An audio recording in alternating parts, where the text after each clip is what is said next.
Let us help you reach your peak in retirement. It's time for Retirement Elevated with Sean Lee. Welcome into another edition of the podcast, folks. This is Retirement Elevated with Sean Lee and myself. We're here to talk today about diffusing the tax time bomb. And certainly, Sean, that is a question that folks continue to ask more and more. You know, this has been a phrase that's been around for a while. And anytime we're talking about retirees or pre-retirees, taxes is a huge component of, what we should be doing from a planning standpoint. It's a big component as to how much wealth we're going to have or keep and so on and so forth. But it seems like it's been kicked up a notch here recently with all the spending and all the inflation we're starting to see. So we're going to talk about that. But first, how are you? I'm doing well, man. I'm doing well. Yeah, it's interesting to watch the news and see these big dollar amounts go across the screen and big spending. Big spending, big inflation, big issues. I mean, obviously we're seeing all over the country. I mean, states are starting to say, hey, we're taking some of the STEMI back. You got to get back to work. There's all these, we've talked before. I mean, an economy is not just, one or two things. It's this big, you could almost go Lion King and Circle of Life with this, right? You pull something out of the equation and you start to have issues. And we're definitely seeing some big ripples to this. I mean, there's things like used car sales are up a lot because new cars are sitting at the factories because there's not computer chips, because they're not being manufactured, because there's no workers. All the way down to burgers, being flipped, in healthcare and daycare and yada, yada, yada. Everybody, I just called today to try to get a maid service for my 80-year-old mother, and they're like, sorry, we're not taking any new clients. We don't have enough staff, right? So there's all these things going on top of the spending that's happening. And so that's where we're going to kind of bring this around to talk about diffusing the tax time bomb, because most of us are really certainly feeling like taxes are going to go up in the future. And if that's the case and you're sitting on a lot of things, your bulk of your wealth maybe is 401ks, IRAs, then you've got a partner waiting for their share, right? And that's Uncle Sam. Oh, yeah. So let's assess some strategies on how we can maybe diffuse this and knock it down. A couple of weeks ago, you and I did a podcast. We were talking about 401ks, reducing the contributions. Now, this might sound counterintuitive, Sean, but reducing the amount of money you're pumping into your 401k could be a strategy to diffuse the tax time bomb. Again, a strategy, because there's other parts of this. But tell me what you think about that concept. We start to talk about diffusing the tax time bomb. There's a lot of working pieces here. There's this dance and this fine line of reducing taxes now while your income levels are high. Are we trying to reduce this required minimum distribution issue down the road? And so when we start to get into this, the one thing that I would say is if this is a concern, just sit down with somebody, whether it's our team or not, and figure out what your tax ramifications are going to be, because there are a lot of strategies to reduce taxation down the road. And let's, the one thing that people don't think about and kind of that conventional wisdom when it comes to planning from advisors is, well, spend all your post-tax money, your after-tax money, and let your IRAs, 401ks defer out as long as you can. Well, that creates its own issues. At 72, we're required to pull money out. If we don't put any thought into how our withdrawal strategy is going to work, we may put ourselves, if we're good savers, in a position where we have to pull out much more than we need. So catching it early, and this is one of those ideas, is, hey, should we reduce our 401k contributions? Just do the match. Right, exactly, yeah.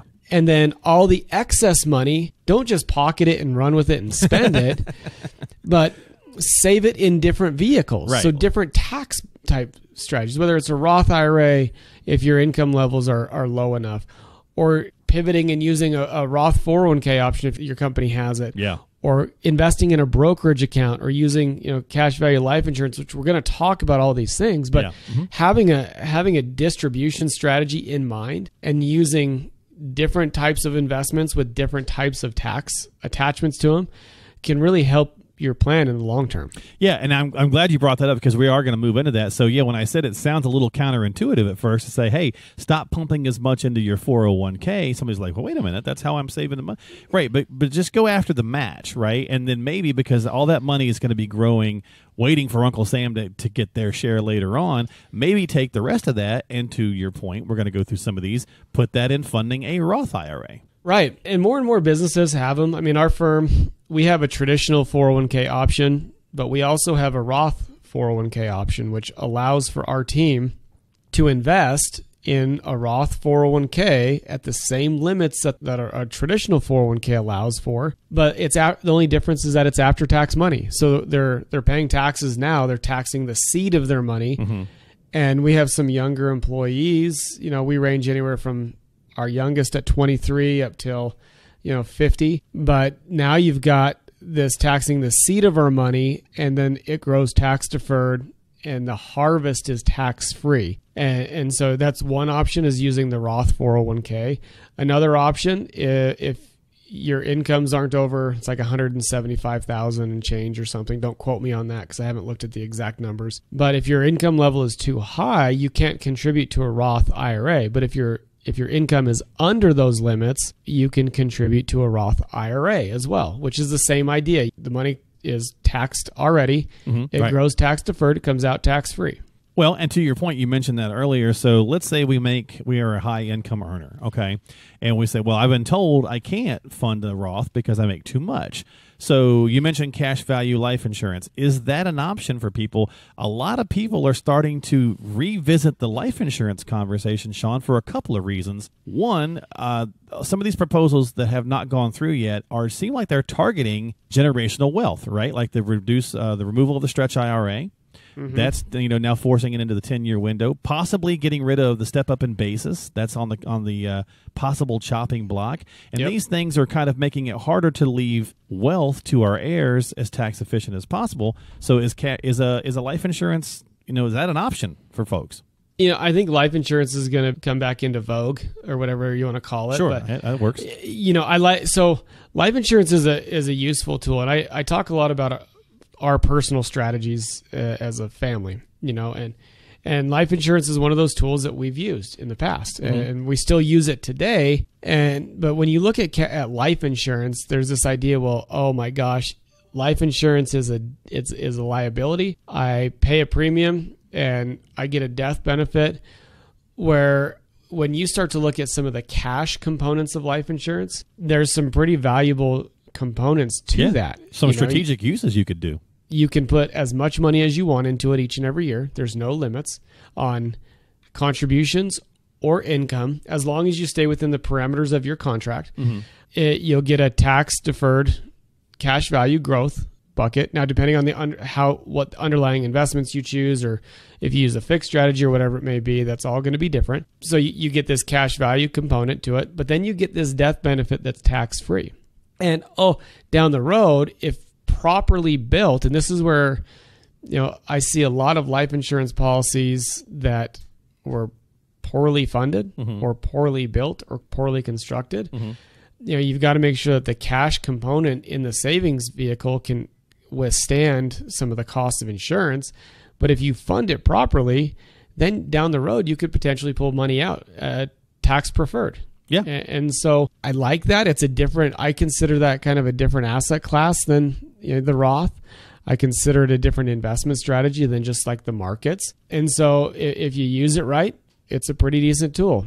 And then your beneficiaries get a tax-free death benefit to pay taxes on all your other stuff. And you may, there's a lot of ways you can use it yourself while you're still alive. So again, if it's properly set up, and like any financial vehicle, right, and any financial tool, it's a matter of, what are you having it do, and are you having it work correctly for you in your scenario? So it's always advisable when we're thinking about trying to implement some strategies to start working with an advisor who is well versed in these things and can help you and can sit down with you and go through your situation to make sure that they're applying the right thing at the right spot. But back on track with that, so we were talking about like maybe high income earners, or just in general, or just avoiding the taxes in general, Sean. My final piece on this is the conversion conversation, because just do the math, right? Let's say you're in the 22% tax bracket right now. That's what you're paying currently. Well, when these and they don't do anything from a governmental standpoint, taxes are going to sunset back to what they were, and that 22 person's probably going back up to the 25, right? So I don't know, when you and I go, where the school we come from, 25 is more than 22. So why would you want to pay taxes on the money at 25% when you could pay it at 22% and maybe do some conversions now? That's just, again, another strategy. Exactly. And with the conversion strategy, you take that a step further. Sean, should I do a conversion? Well, maybe not. If you're over 72, I don't know, maybe not. Just right. Because you have minimum distributions. But, from 59 and a half to 72 is kind of that golden decade where you have complete control of how your incomes are going to be generated if you're retired. Mm-hmm. And it doesn't mean, don't get me wrong, you can do a Roth conversion before age 59 and a half. Like I actually considered doing one when the markets corrected back in March of 2020 because it was at a low point. But so when you start to look at, should I do a conversion, you've got to take into account a lot of factors. Well, one, doing a conversion increases your incomes, so you have to be willing to pay the taxes. Two, how do you incorporate Social Security into a conversion? Okay. Are you going to push Social Security out a little bit so you can convert more? Three, is your required minimum distribution down the road more than you feel comfortable with?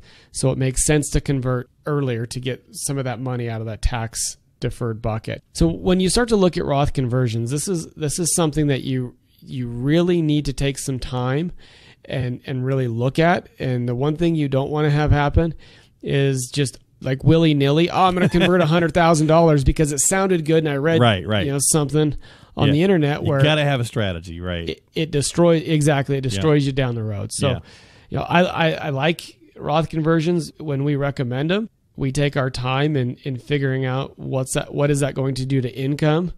And there's some softwares out there that we use that we can almost determine down to the dollar how much can you convert in order to keep yourself in that lower bracket. Because if you convert too much and you're on Medicare, your premiums go up, right? So there's a lot of factors that come with doing a conversion. Yeah, if you've got $1 million and you're thinking about converting it, there's lots of you got to have a strategy because, to your point, you can't go willy-nilly or just say, well, I guess you could say, I'm going to do it all at one time, but just be prepared for the ramifications that you're paying the taxes on that, and you're probably boosting yourself up a tax bracket or two.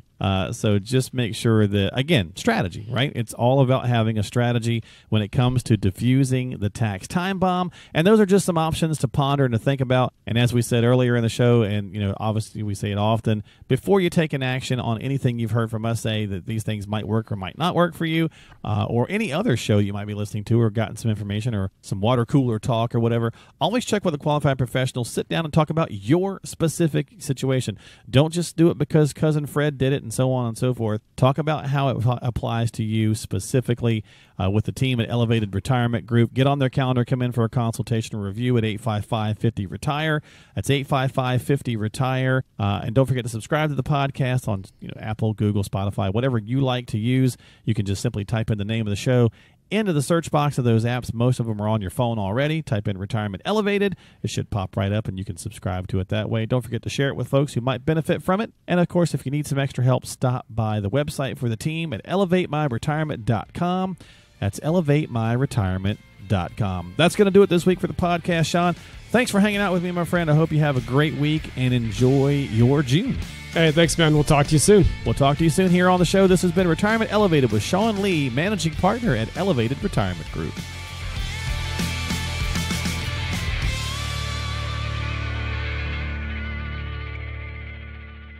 Investment advisory services offered through Elevated Capital Advisors, LLC, and SEC Registered Investment Advisor.